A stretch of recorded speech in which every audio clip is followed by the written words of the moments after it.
The mountain had grown quiet around Menzo, and as he lay bleeding against the cold stone, surrounded by the bodies of the orcs he had killed. The wind swept the peak and his blood seeped into the rocks, but Menzo barely noticed. The pain faded, the cold slipped away, and the sky seemed to drift as his breaths slowed. As his eyes closed, he did not see the mountain. For the first time in years, Menzo remembered home. He was 12 years old again, standing at the edge of a small field beneath the warmth of an afternoon sun, watching his father work the land, as he had done almost every day of Menzo's childhood. There was nothing remarkable about the village where Menzo had grown up. No great castle watched over its people. It was simply a quiet collection of wooden houses surrounded by fields, with a narrow road passing through its center and a thick forest stretching far beyond the northern edge. Most of the people who lived there had been born there, just as their parents had been before them, and very few ever found a reason to leave. Menzo's parents were grocers, although much of what they sold had first passed through their own hands.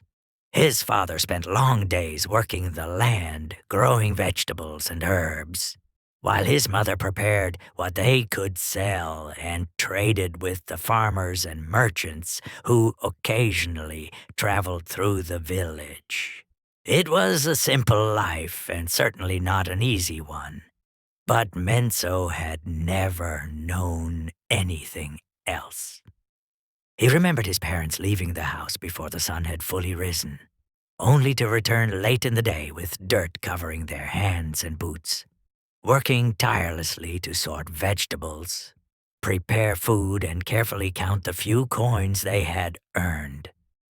And although the family had never been wealthy, there had always been food on the table and a warm place to sleep. At 12 years old, Menzo had never thought to ask for much more. War was something that belonged in stories, usually told by traveling merchants who knew that a frightening tale could earn them another cup of ale in the tavern. They spoke of kings fighting over land, of armies marching through distant kingdoms, and of creatures that lived beyond the safer parts of the dying lands. Menzo enjoyed those stories, but he had never truly believed that any of them had anything to do with him. The most violence he had ever witnessed happened inside the village tavern, where every few weeks 2 men would drink too much and decide that an argument from 10 years earlier needed to be settled with their fists. A table might be broken, someone might lose a tooth, and by the following morning the same 2 men would be working in neighboring fields as if nothing had happened. Perhaps that was why nobody was particularly afraid when the red glow first appeared on the horizon. Menzo remembered standing outside his parents' home one evening, watching the last of the sunlight disappear behind the distant hills, when he noticed that one part of the sky remained red. At first, people blamed the setting sun, while others believed a storm was moving somewhere beyond the hills, although there was no thunder and not a single cloud could be seen above them. By the next morning, most of the village had already stopped talking about it. A few nights later, however, the red glow returned, and this time it was brighter. Travelers soon began bringing stories with them. A village to the east had burned. Then another settlement further south had disappeared beneath smoke. And although nobody seemed to know exactly what was happening, there were rumors of orcs moving through the fields. One old merchant claimed he had seen enormous wolves traveling beside them, creatures large enough to pull a grown man from his horse. while another spoke of trolls tearing through wooden homes with their bare hands. The villagers listened to these stories, whispered about them for a few days, and then returned to their work. After all, the attacks were far away, and there were other villages, forests and rivers between them and whatever was moving across the land. Surely soldiers would be sent, or perhaps some local lord would gather enough men to put an end to it. Menzo's village had existed in peace for longer than anyone could remember, and people who have only ever known peace often find it difficult to imagine how quickly it can disappear. So, life in the village simply went on, as if nothing had changed. Still, whenever the red glow returned at night, it seemed a little brighter than before, and a little closer, until one night there was no longer a red glow on the horizon, because the horizon itself was burning. Menzo awoke to the sound of screaming, and for the first few moments he remained in bed, confused and half asleep, trying to understand the chaos outside. Men were shouting in the road. Terrified animals cried out from their pens. And somewhere close to the house, Menzo could hear the unmistakable sound of wood breaking beneath the heat of a fire. Then a roar echoed through the village, deeper and more violent than anything Menzo had ever heard, and suddenly the stories told by traveling merchants no longer seemed so distant. His father entered the room moments later, carrying an old blade that Menzo had never seen before, and there was something in his expression that frightened the boy more than the screams outside. He told Menzo and his mother to stay inside, and before either of them could stop him, he stepped through the door and joined the other men gathering in the road. They were not soldiers. They were farmers, merchants, and craftsmen, men who had spent their lives holding tools instead of weapons.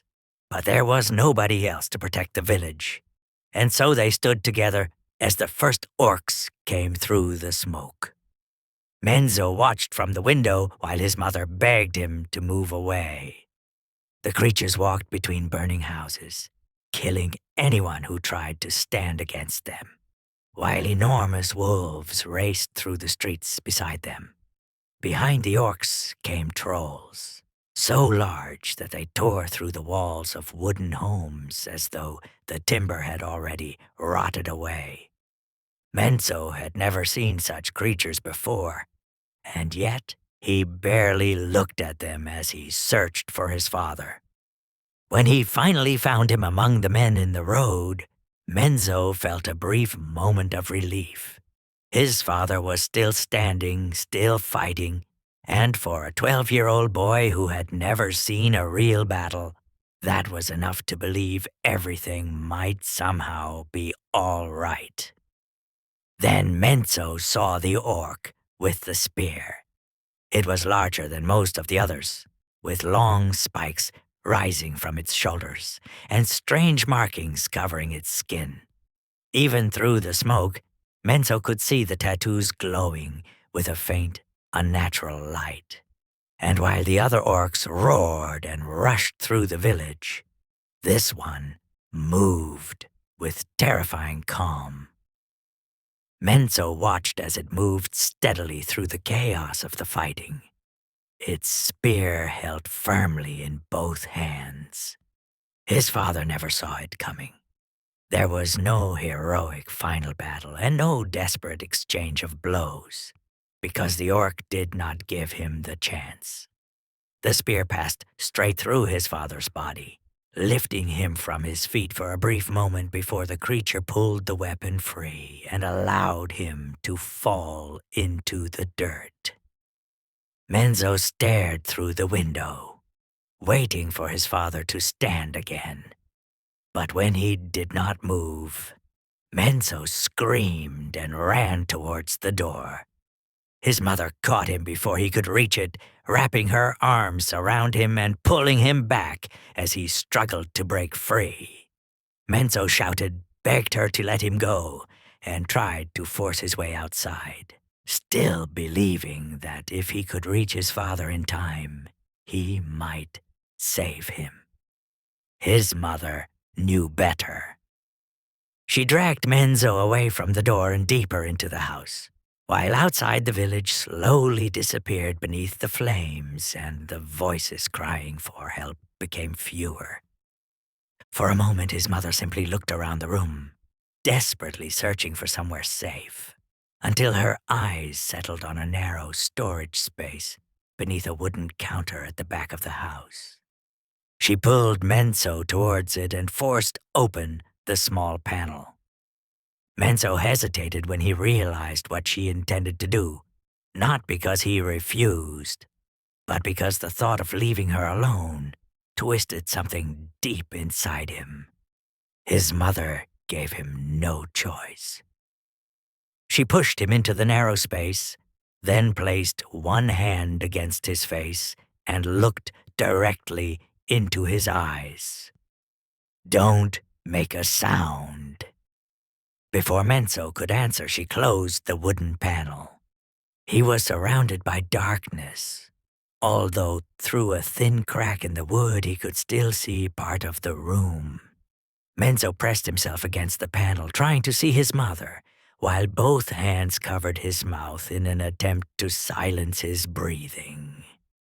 Heavy footsteps approached the house, and the door was kicked from its frame, splintering wood across the room as the same orc stepped inside.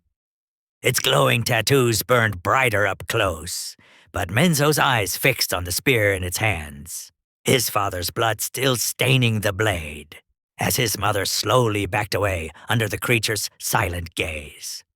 Hidden beneath the counter, Menzo wanted to scream. He wanted to tear open the panel and throw himself at the creature, yet when he tried to move, his body refused to obey him. He was 12 years old, hidden in the dark, more afraid than he had ever been in his life. So Menzo remained where he was and watched as the orc brutally slaughtered his mother. The violence so savage and merciless that it burned itself into his memory forever. He closed his eyes almost immediately, but he had already seen enough, and the sound of her body striking the floor would remain with him long after he had forgotten the sound of her voice.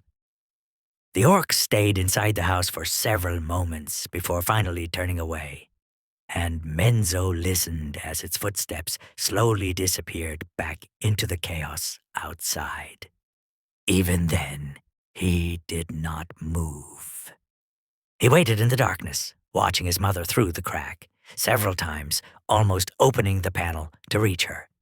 Each time, a passing shadow or distant roar reminded him the attack was not over. By the time the fire reached his home, Menzo first noticed it through the smell of smoke, and the heat followed soon after as flames moved along the walls and spread across the wooden beams above him, consuming the home in which he had spent his entire childhood.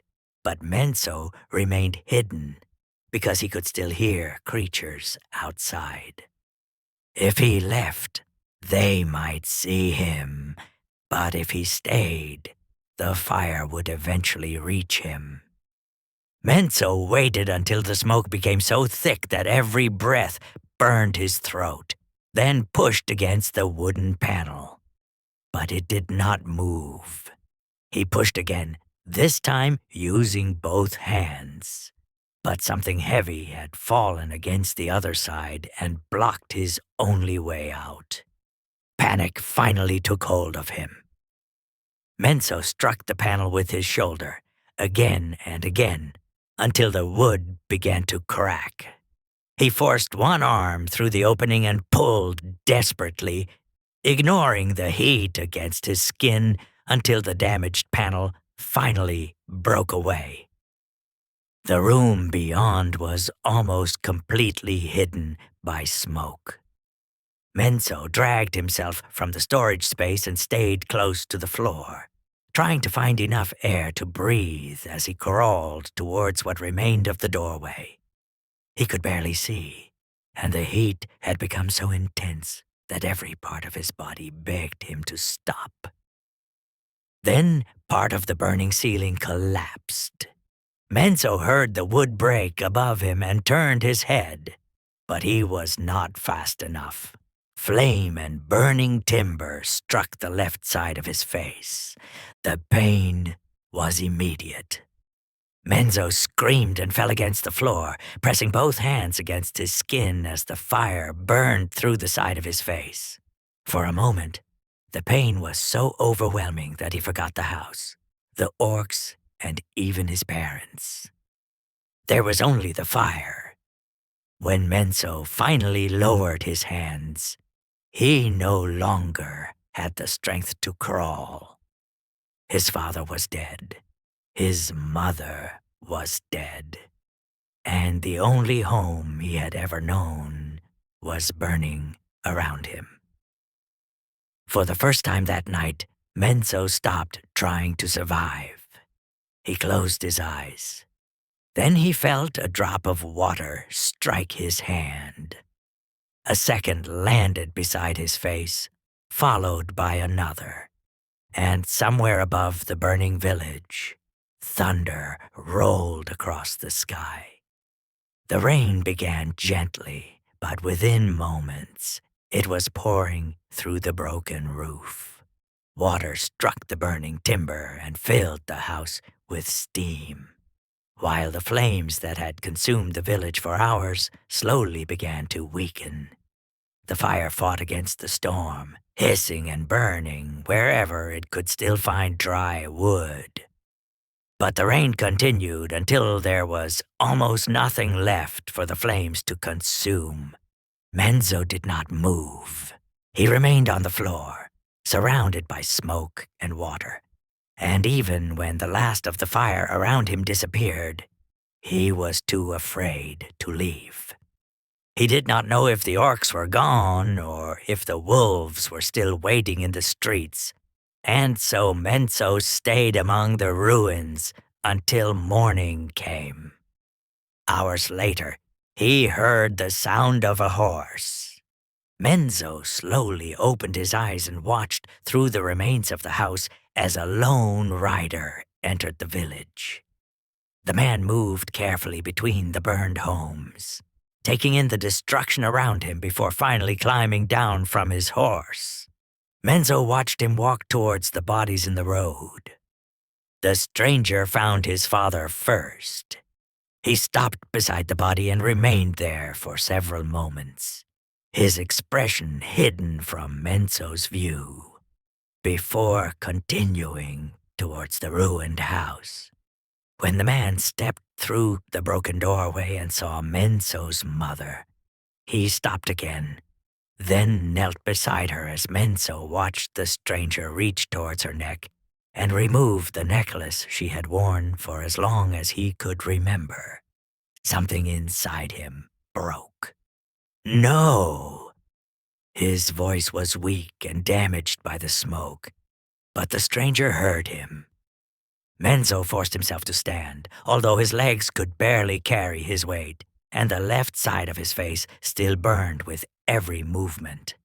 He looked around the ruined room, grabbed a piece of charred wood from the floor, and held it in front of him like a weapon. "Give it back." The stranger slowly rose to his feet. For several seconds he stared at the injured boy standing before him. Then he spoke a single word.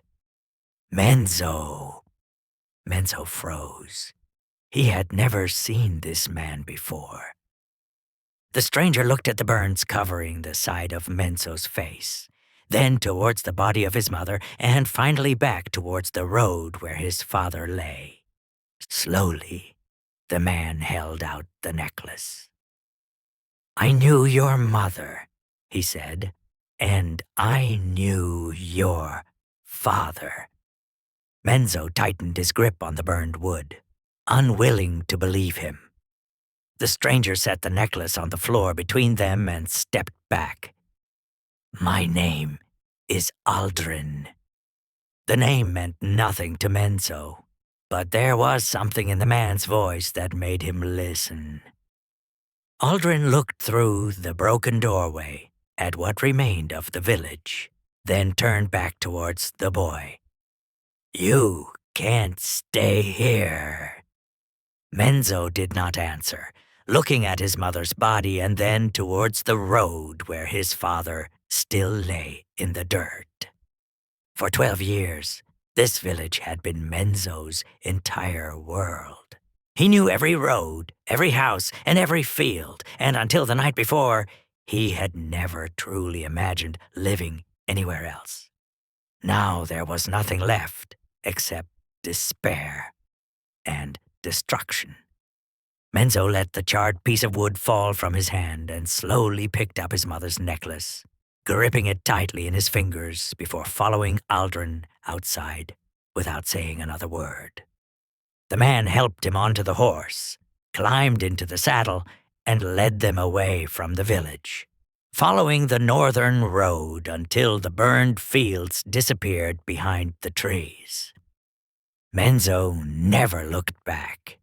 They traveled deeper into the forest, towards a small house hidden somewhere among the trees, while behind them the rain continued to fall on the remains of the village, washing blood from the roads and turning ash into mud, marking the end of Menzo's old life. Although the boy riding into the forest did not know it yet, the memory of an orc with a spear, glowing tattoos, and his father's blood on its weapon would follow him for many years to come.